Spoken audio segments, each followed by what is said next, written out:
Assalamualaikum warahmatullahi wabarakatuh. Selamat pagi. Salam ketiga.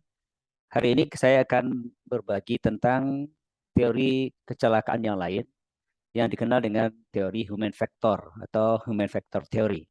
Dalam teori ini menyebutkan bahwa atribut kecelakaan dalam rantai peristiwa akhirnya disebabkan oleh kesalahan manusia atau yang kita kenal dengan human error. Nah, menurut teori ini ada tiga faktor umum yang menyebabkan kesalahan manusia, yaitu yang pertama adalah overload atau kelebihan beban, yang kedua adalah respon yang tidak tepat, dan yang ketiga adalah aktivitas yang tidak tepat. Jadi kalau kita lihat dari gambar ini menunjukkan bahwa ada tiga faktor tadi ya. Ada overload, inappropriate activities, dan inappropriate response ya. Nah, overload ini merupakan salah satu penyebab yang menimbulkan terjadinya human error atau kesalahan yang dilakukan oleh para pekerja atau manusia. Apa yang menyebabkan apa komponen-komponen dari overload? Di antaranya di sini ada kapasitas, ada tiga, ada dua terutama ada kapasitas.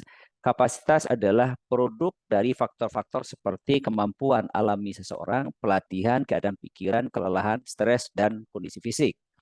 Kemudian beban, ya terdiri dari tugas-tugas seseorang yang merupakan tanggung jawabnya dan beban tambahan yang disebabkan dari faktor lingkungan seperti kebisingan, panas, kemudian faktor internal masalah pribadi, stres, dan faktor situasional petunjuk tidak jelas.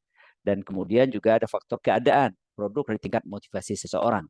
Nah, semua itu akan saling berinteraksi membentuk suatu beban kerja pada seseorang.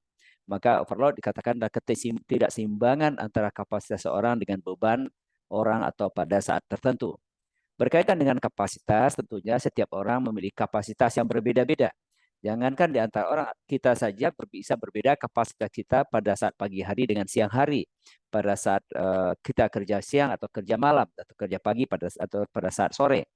Kapasitas ini karena ada dipengaruhi oleh berbagai faktor yang ada dalam diri kita, misalnya kondisi fisik kita sendiri, misalnya dalam keadaan lelah atau dalam keadaan stres, maka otomatis kapasitas kita bisa menjadi berkurang. Nah, beban tugas, beban atau beban yang diberikan kepada kita terutama sekali ada beban tanggung jawab utama. Biasanya tanggung jawab seseorang dalam pekerjaan sudah jelas ya, sudah dijelaskan dalam apa yang kita kenal dengan job desk misalnya. Itu sudah tertulis dalam job desk dan job desk itu didesain tentunya sesuai dengan kapasitas seseorang, dengan kemampuan seseorang yang akan diberi tugas. Namun demikian karena memang kapasitas kita bisa berubah ya, artinya kapasitas kita ini ada dinamis, bisa turun bisa naik, maka bisa jadi suatu saat kita akan lebih beban. Ditambah lagi dengan beban-beban tambahan seperti faktor lingkungan kerja, adanya kondisi-kondisi tidak aman di tempat kerja seperti kebisingan misalnya, panas misalnya, atau adanya getaran atau adanya paparan gas, paparan bahan berbahaya dan sebagainya, itu juga menimbulkan beban bagi kita. Dan kemudian ditambah dengan faktor-faktor internal kita tadi seperti misalnya stres pada saat bekerja, masalah pribadi dan faktor situasional, misalnya petunjuk tadi seperti petunjuk atau SOP yang tidak jelas dan sebagainya. Nah, ketika terjadi ketidakseimbangan antara kapasitas seseorang dengan bebannya, maka pada saat itulah dia menjadi overload. Ya. Nah, kemudian eh, respon yang tidak tepat, ya. Faktor kedua adalah respon yang tidak tepat atau respon yang tidak sesuai. Ya, bagaimana seseorang menanggapi situasi tertentu yang dapat menyebabkan atau mencegah kecelakaan. Misalnya respon yang tidak tepat terjadi ketika seseorang mendeteksi kondisi berbahaya tapi tidak melakukan apapun untuk memperbaikinya. Artinya dia mengabaikan kita ketika menemukan kondisi berbahaya di lapangan. Termasuk misalnya mengabaikan ketika ada rekan kerjanya melakukan tindakan tidak aman atau berperilaku tidak aman, maka ini juga dikatakan sebagai respon yang tidak tepat, yang nanti bisa memicu terjadinya kesalahan tadi. Ya. Kemudian seseorang yang mengabaikan prosedur keselamatan yang ditetapkan, ya tidak mengikuti prosedur atau misalnya melakukan shortcut dari prosedur yang ada, meringkas atau melangkahi prosedur yang ada sehingga apa? Sehingga terjadi kesalahan. Dan respon yang tidak tepat juga bisa muncul karena ketidakcocokan tempat kerja. Seseorang berkaitan dengan ukuran, kekuatan, ya, mencapai, merasakan, dan faktor serupa dapat menyebabkan kecelakaan dan cedera. Kemudian yang ketiga, faktor ketiga adalah aktivitas yang tidak tepat. Ya, Human error adalah hasil dari aktivitas yang tidak pantas, atau tidak sesuai atau tidak tepat. Contoh misalnya, orang yang melakukan tugas yang dia tidak tahu bagaimana melakukannya. Artinya memang dia bukan bidangnya, misalnya bukan keahliannya, atau dia tidak kompeten di bidang tersebut. Atau petugas tersebut belum mendapatkan training atau pelatihan dalam bidang tersebut. Semisalnya juga seseorang yang salah dalam menilai tingkat risiko dalam tugas yang diberikan dan meneruskan aktivitas tersebut dengan kesalahan tersebut. Ketika seseorang menilai risiko, misalnya suatu risiko itu rendah padahal aktualnya tinggi, maka dia tentu saja akan dalam bekerja akan mengabaikan potensi bahaya karena risikonya rendah. Dia akan berperilaku seperti orang bekerja dalam kondisi aman, padahal kondisinya tentu saja tidak aman atau tidak selamat.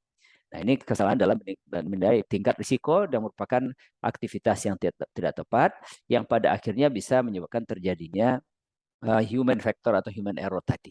Ya.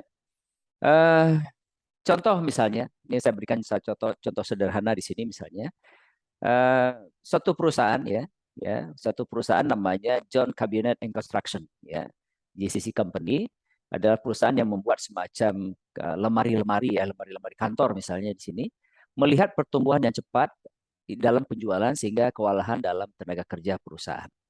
Ya, karena adanya permintaan yang banyak dari klien atau dari customer sehingga kewalahan dalam memproduksi kabinet atau membuat semacam lemari-lemari, misalkan lemari besi lah ya, lemari besi yang kita gunakan di kantor. Nah, apa yang dilakukan oleh perusahaan adalah tim baru pembuat kabinet dan installer direkrut, dilakukan rekrutmen atau mengambil tenaga kerja baru. Kemudian yang kedua yang dilakukan adalah lembur tanpa batas diizinkan untuk mengejar target. Dan yang ketiga akibatnya apa? Jumlah kecelakaan dan cedera meningkat.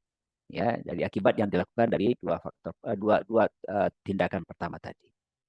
Dari investigasi sederhana menemukan 3 kategori kesalahan manusia. Pertama, beban berlebih. Pekerja melakukan pekerjaan di luar batas kemampuannya, ya, karena tadi baru direkrut langsung dipekerjakan, ya, mungkin saja belum mendapatkan training. Kemudian stres, ya, training yang tidak memadai dan kelelahan, fatigue.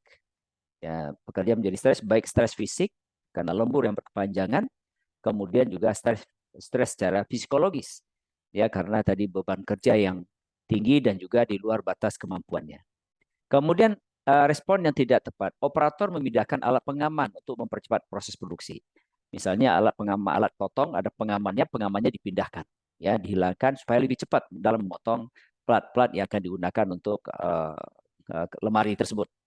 Kemudian juga melakukan aktivitas yang tidak tepat, yaitu menugaskan seseorang melakukan pekerjaan di mana dia belum mendapatkan training sebelumnya. Nah, inilah 3 faktor yang menyebabkan human error dalam teori human factor ini, yaitu overload, kemudian responnya tidak tepat, dan aktivitasnya tidak tepat. Oke, terima kasih. Mudah-mudahan bermanfaat. Assalamualaikum warahmatullahi wabarakatuh.